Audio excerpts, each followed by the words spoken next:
Këngëtari dhe humanisti nga Ferizaj, Labino Tahiri, ka shpërndar një fotografi të një punëtori të kekut, i cili shihet duke kryer punë të rënda dhe ka ofruar publikisht një shpërblim prej 1.000 eurosh si dhe një drek në restorantin e tij personal.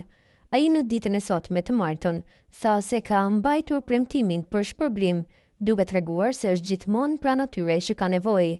E për këtë u bë një reagim nga muziku, i cili siç duket lëshoi një thumë për Labin, ndonë se raportet e tyre kanë qenë të mira.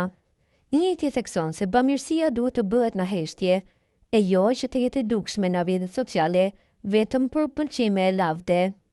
Më poshtë, postimi ploti muzik. Bëje të mirën dhe gjuaje në det, jo për të kthyer, por se ashtu ta thot zemra, sepse e mira s'është peshk që e hedh për ta zënë prap, por bekim që e lëshon pa pritur duar trokitje.